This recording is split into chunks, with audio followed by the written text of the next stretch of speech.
வணக்கம். இது ஐபிசி தமிழின் செய்திவீச்சு. இன்றைய செய்திவீச்சில் இலங்கை மற்றும் உலக நிலவரங்கள் காத்திருக்கின்றன. முதலில் இலங்கை தீவு பக்கம் பார்வையை திருப்பிக் கொள்ளலாம். இலங்கையின் உள்ளூர் அரசியல் பரப்பில் தமிழர் தரப்புடன் அரசியல் நாடிபிடிப்பு சந்திப்பை நடத்திய கையுடன் லண்டனுக்கு பறந்த ஜேவிபி மேற்பார்த்த தேசிய மக்கள் சக்தியின் தலைவர் நேற்று லண்டன் ஸ்லோ பகுதியில் நடத்திய சந்திப்பில் சும்மா சொல்லக்கூடாது, மண்டபம் நிறைந்த மக்கள் வெள்ளம் திரளத்தான் செய்திருந்தது. லண்டன் பேரணி என தமிழிலும் அடையாளமிடப்பட்டிருந்த ஏகேடி அனுரகுமார திசாநாயக்காவின் இந்த லண்டன் ஒன்றுகூடலில் சில முக்கியமான புலம்பெயர் தமிழ் தலைகளும் பங்கெடுத்திருந்தன. இந்த கூட்டத்துக்கு ஆட்களை திரட்டுவதற்காக பெருமளவு பவுன்ஸ் நிதியை கொட்டி லண்டன் பேருந்துகளிலும் லண்டன் பிக்காடிலி சர்க்கஸ் எனப்படும் சுற்றுவட்டத்திலும் பெரும் விளம்பரங்களை செய்த ஜேவிபி சகபாடிகளுக்கு அவர்கள் எதிர்பார்த்த கூட்டம் நேற்று லண்டனில் கூடத்தான் செய்திருந்தது. இந்த பின்னணியில் இது தானா சேர்ந்த கூட்டம் அல்ல, இது நாமாக சேர்த்த கூட்டம் என்ற பெருமையுடன் ஒலிவாங்கியை பிடித்த அனுரகுமார திசாநாயக்கா 13ஆம் திருத்தம் குறித்து தனது லண்டன் அரங்கத்திலும் சொல்லி வைக்க மறக்கவில்லை. அந்த வகையில் இலங்கையில் சிங்கள தமிழ் முஸ்லிம் சமூகங்களுக்கிடையில் நிரந்தர நல்லிணக்கம் ஒன்று ஏற்படுத்தும் புதிய முறைமை ஒன்று வரும் வரை மாகாண சபை முறைமை தற்போதைய வடிவத்தில் தொடரும் என்பதுதான் அந்த செய்தி.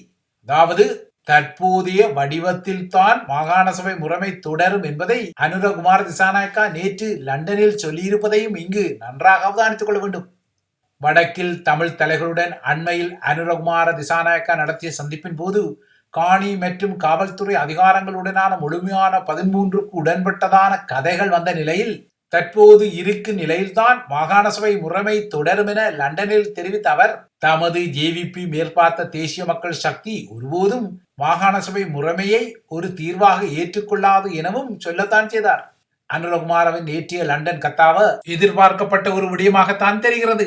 ஏனென்றால் யாழ்ப்பாணத்தில் தமிழரசு கட்சியுடனான சந்திப்பின் பின்னர் கருத்து தெரிவித்த அவர் தாம் ஏற்கனவே உள்ளூராட்சி மன்ற தேர்தலுக்காக தயாரித்த தேர்தல் விஞ்ஞாபனத்தில் கூட மாகாண சபை முறைமை தொடர வேண்டும் என்பதை சொல்லியிருப்பதாக சொல்லிக் கொண்டார்.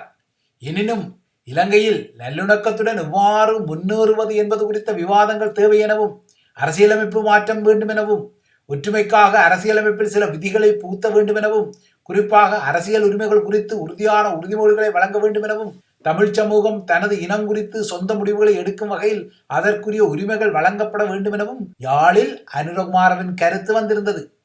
அதன் பின்னர் தனது யாழ் பயணத்தை முடித்து லண்டனுக்கு புறப்படுவதற்கு இடையில் குருநாகலில் நடைபெற்ற தமது அணியின் இளைஞர் மாநாட்டில் உரையாற்றிய அனுரகுமார அங்கு வைத்து தமிழர்களின் விடயங்களை சொல்லிக் கொள்ளவில்லை, மாறாக அறகலைய போராட்டம் போன்ற ஆட்சியாளர்களுக்கு பாடம் புகட்டும் கிளர்ச்சி போராட்டங்கள் குறித்தே முக்கியமாக பேசியிருந்தார். அதன் பின்னர் நேற்று லண்டனில் மீண்டும் 13 குறித்து தொட்டுள்ளார். மாகாண சபை முறைமை தமக்கு கிடைத்த உரித்து என தமிழர்களும் முஸ்லிம்களும் நம்பிக்கொள்வதால் அந்த முறையை நீக்குவது தேவையற்ற பிரச்சனைகளை உருவாக்கிக் கொள்ளும் என்பதால் இப்போதைய வடிவத்தில், அதாவது காணி மற்றும் காவல்துறை அதிகாரங்கள் அற்ற சுளைகளற்ற வடிவத்தில் மாகாண சபை முறைமை இருந்துட்டு போகட்டுமே, அதில் சிங்கள மகா ஜனதாவுக்கு என்ன நட்டம் என பொத்தாம்பொதுவாக இருந்தது அவரது லண்டன் கத்தாவு. அதாகப்பட்டது ஸ்ரீலங்காவுக்கான புதிய அரசியலமைப்பு ஒன்று உருவாக்கப்பட்டு அதன் மூலம் நிரந்தர நல்லிணக்கத்தை ஏற்படுத்தும் புதிய முறையொன்று வரும் வரை மாகாண சபைதான் இடைக்கால தீர்வு என்றவர். இதுதான் எங்கள் கொள்கை, எங்கள் சாசனம், எங்கள் கட்டளை என்றார். அவ்வாறாயின் அனுரகுமார திசாநாயக்கா சொல்லிக்கொள்ளும் இலங்கையில் நிரந்தர நல்லிணக்கத்தை ஏற்படுத்திக் கொள்வதற்கான ஸ்ரீலங்காவின் புதிய அரசியல் அமைப்புக்கு 3/2 நாடாளுமன்ற பெரும்பான்மையை பெற்று இப்போது அது நடைமுறைக்கு வரக்கூடும் என ஒரு வினாவை அவரிடம் எழுப்பினால் அங்குதான் அனுரகுமாரவின் பலமான நம்பிக்கையின் சூட்சுமம் உள்ளது. அதாவது தமிழர்களுக்கு அதிகாரங்களை வழங்கும் திட்டங்களை உள்ளடக்கிய புதிய அரசியலமைப்புக்கு ஸ்ரீலங்கா நாடாளுமன்றம் ஒருபோதும் அங்கீகாரத்தை வழங்காது என்ற நம்பிக்கையின் அடிப்படையில் அனுரகுமாரவின் இந்த சூட்சும செய்தி வருகிறது. ஆகையால் அனுரகுமார வந்தால் எல்லாமே மாறிக்கொள்ளும் என சொல்லிக்கொள்ள தலைப்படுபவர்கள் இனிமேல் அனுரகுமார முதன்மை தலையாரியாக வந்தாலோ அல்லது தேசிய மக்கள் சக்தியின் அரசாங்கம் உருவாகி கொண்டாலோ மாகாண சபை முறைமை தற்போதைய வடிவத்தில் தொடரும் என அவர் சொல்லிய செய்தியையும் கட்டாயமாக நினைவுபடுத்திக் கொள்ள வேண்டும். இதற்கிடையே அனுரகுமார ஸ்ரீலங்காவின் முதன்மை தலையாரியாக வந்தாலும் தற்போது நெருக்கடியில் உள்ள பொருளாதார விடயங்களில் மாயாயாளங்களை செய்ய முடியாது என அவரது தளபதிகள் தற்போது சிறிய சுருதி மாற்றங்களை ஒலிக்க தலைப்படுவதையும் அவதானித்துக் கொள்ள வேண்டும். அதாவது எதிர்க்கட்சியில் இருந்தபடி வார்த்தை ஜாலங்களை எடுத்து விட்டாலும் ஆட்சி தரப்பாக தாம் உருவாறிக் கொண்டால் தாம் ஏற்கனவே வாயால் வடை சுட்ட விடயங்களை நடைமுறைப்படுத்துவது கடினம் என்பது உரைத்துக் கொள்வதால் இலங்கையின் பொருளாதாரத்தை கட்டியெழுப்பும் ஜேவிபி நிகழ்ச்சி நிரல்களில் இந்த சுருதி மாற்றம் தெரிகின்றது போலும். இவ்வாறான ஒரு நிலையில் ஒப்பீட்டு ரீதியில் நோக்கினால் இவ்வாறாக வாயால் வடைசுடாமல் நெறித்தனமான மூளையுடன் ஆவது சில பொறுப்புகளை எடுத்து செய்த வைலி ஃபோக்ஸ் ரணில் குறித்து சிங்கள மகா ஜனதாவின் ஒரு பகுதிக்கு ஒரு திருப்தி நிலையில் இருக்கக்கூடும். இவ்வாறாக உள்ள சிங்கள மகா ஜனதாவின் வகிவாகத்தின் மீது நம்பி கை வைத்துத்தான் ரணில் முதன்மை தலையாரி என்ற குதிரையில் 2ஆம் தவணையும் ஆட்சி செய்யும் விருப்பத்தை அடுத்த மாதமான ஜூலையின் ஆரம்பத்தில் அறிவித்து களத்தில் இறங்க உள்ளதாக அவரது தளபதிகள் கிசுகிசுத்துக் கொள்கிறார்கள்.